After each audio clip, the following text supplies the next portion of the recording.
What's up, YouTube? It's Gilbert LaLaLakers back with another video.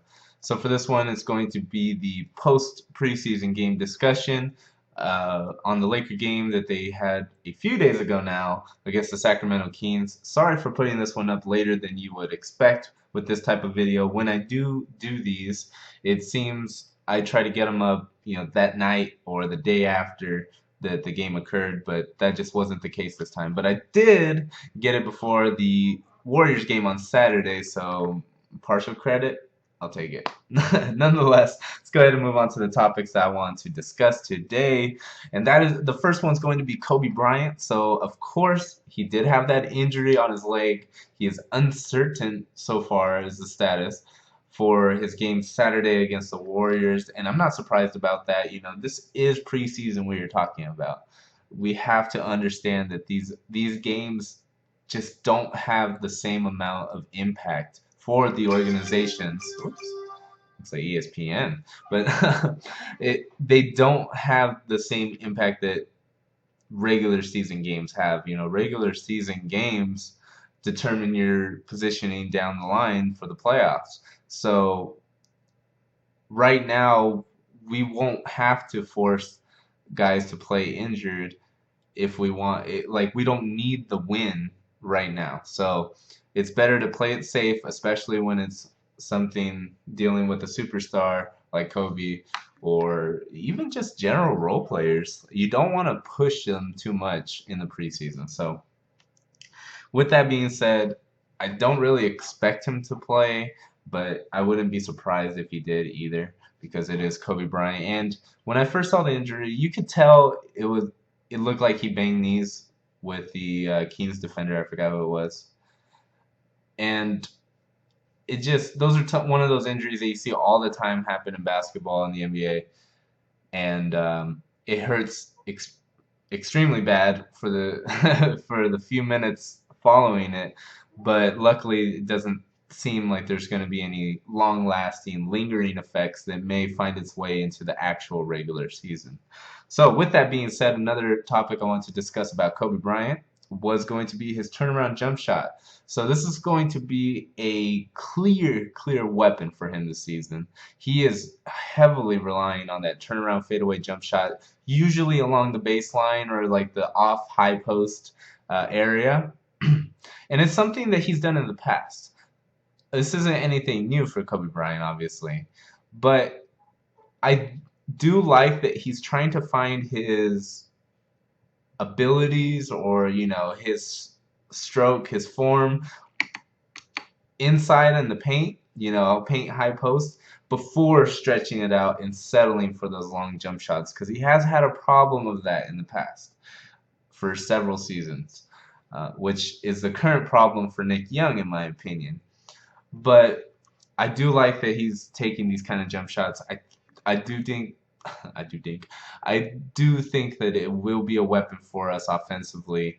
We can kind of, leave him on that island, have Hibbert and Randall crash the boards if he were to miss. I really like what I'm seeing there from Kobe. Now, what I'm not liking is his efficiency. This is something that has plagued Kobe recently. You go back a couple years, he was easily shooting like 46% from the field, which is great, yeah, great for the amount of shots that he takes. Now, that was quite a while ago. Since I think he's a little bit slower, he's not able to get the the exact shot at the exact time that he wants. He is forced to settle a little bit more or have to work a little bit harder. So you would expect, okay, maybe we'll see a dip in percentages, but last this game that I'm referencing in this video, he went 4 of 12 from the field. Okay, off nights happen. 0 for 4 for downtown. Okay, bad threes happen, maybe. I mean, I just feel that he's he has to realize, okay, tonight might not be the night where I take over the offense and do the outside perimeter shooting. Let me take it to the rim. And I know he can do this because he's done it in the past, but only for select plays. I would like to see him, once he's 4 for 15 in the game, because this is 17 minutes that he played in this game. Once he's 4 for 17 in the game, realize, okay, tonight might not be the night. I will take a shot if it is given to me. I will take a shot if the team needs me to take the shot, but I'm not going to force the issue. I'm going to prefer driving to the basket and finding the open man, or driving to the basket and taking it up for contact, being aggressive in the air and drawing the contact, getting to the free throw line, and then maybe that can get me back in the rhythm, and I can start making these jump shots a lot easier for me. So I would like to see that. I do not really expect it to happen, honestly. I definitely don't see Kobe making that type of adjustment. I think he will have a good scoring season overall. He's going to be a little bit inefficient this offseason, or this regular season, and I'm pretty confident with that statement.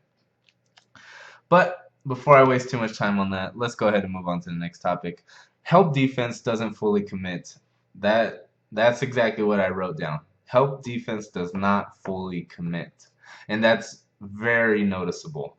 So the problem I'm seeing with our help defense, and defense has been a problem. Let me see, how many points did they score to this game? They scored 107, and they being the Kings, on the Lakers defense. It's just not acceptable. I think the biggest issue with the help defense is that players are faking. They're acting like they're gonna come over, but they don't. That's the problem. If you just step in, put a hand in, yeah, you may once in every 5 possessions get either a turnover, force a bad shot with that tactic, but eventually the team's going to realize and say, hey, this guy is too lazy to move the extra 2 feet, or I'm quicker than him. He's not going to have time to come over. If he does come over, it'll be too late and we'll still get the bucket, or he's going to foul because he's out of position. So I really would like to see them fully commit on the help defense, whether it's a dribble drive or whether it's a back screen, switch, that type of thing. Don't just half-ass it. Get up in that defender, force him to make the pass, or force him to make the bad shot. You know what? Actually, you don't even have to do that. Force him to make a decision, because the more that you make, the more of a presence that you have in front of that offensive player, the more likely they are to commit a mistake. So even something as little as stepping in front of him and cutting off one passing lane, or one contesting one basket, can help and cause a turnover 9 times more likely, I would say, than just pretending to do that. So I'm hoping that we'll see some changes. I definitely think that the coaching staff notices how bad this defense has been. So I'm interested to see what approach they're going to take to trying to improve it, and hopefully it can be solved. It's a problem that can be solved. All right, so more on the defensive end. Our three-point defense has been pretty atrocious as well. It seems like teams that have three-point based shooters are just getting whatever shot they want on the perimeter. Our interior defense is a little strong. Obviously Hibbert helps with that type of thing. We have some big guys, but not exactly the best shot blocking bigs. But we do have some presence down low, and I will say that our help defense is better on the inside, on the interior defense, than it is on the perimeter. But we just give up way too many threes without even a hand in their face. Guys are getting wide open for these three-point shots, and as you know, this is the NBA.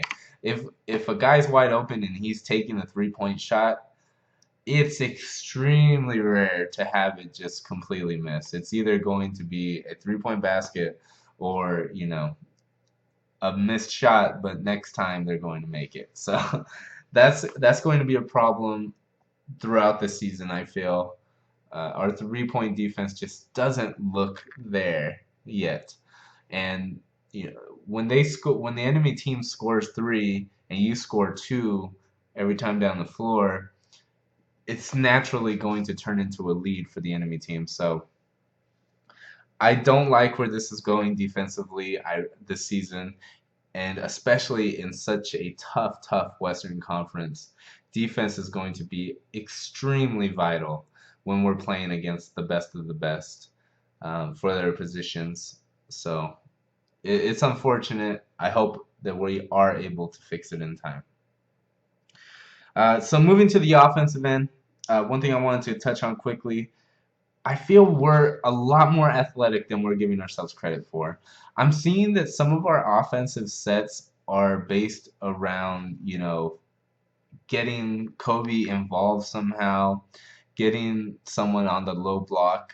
I I would like to see a lot more motion to our offense. And I know that sounds really basic, like, okay, well, fuck, pass, screen away. I'm not talking something like that. I'm talking like something that utilizes the quickness, the speed of Jordan Clarkson, the the versatility and the IQ of Kobe Bryant and D'Angelo Russell out there, which we have, and the uniqueness and ability of Julius Randle. I don't feel like we're using especially our starters, but I don't feel like we're using our roster players' strengths in general on our offensive end. I feel like we kind of are trying to mold them to the offense than trying to choose or select an offense that fits their characteristics extremely well. And I think that's going to be a mistake, honestly. So we'll have to see what comes of that. I would like to see more maybe like off-screen slashing. That seems like something that we could really thrive with on offense. Having guys like Jordan Clarkson or Julius Randle coming from an awkward angle for the defense and finding the little holes that exist in the paint, and then we can still work inside. Use our size and our strength on the inside and then kick it out to guys like Nick Young or Kobe Bryant to shoot those wing perimeter threes, or Huertas if he makes the roster. I think he'll be a nice 3-point option for us, and still work inside out, but have it be a more athletic version of what we're trying to do. I think that would be really, really beneficial.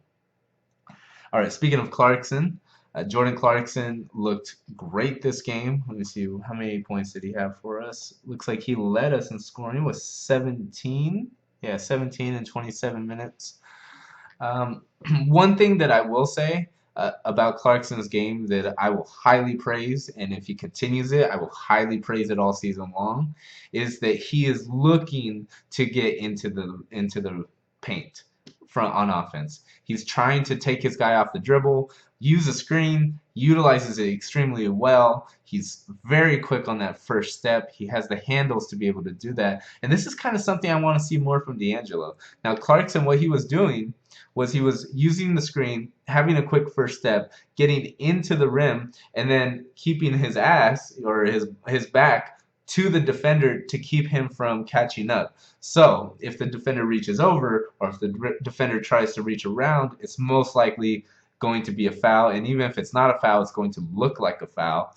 And he brings the pressure from the defense right in his face. So what does he do? He pulls up for the mid-range jump shot before the defense can get to him, the help defense can get to him. He puts up a floater over the big man, which is still a good shot, even though a floater is not necessarily the best, percentage-wise, like the safest type of shot to put up there. It brings the help defense to you.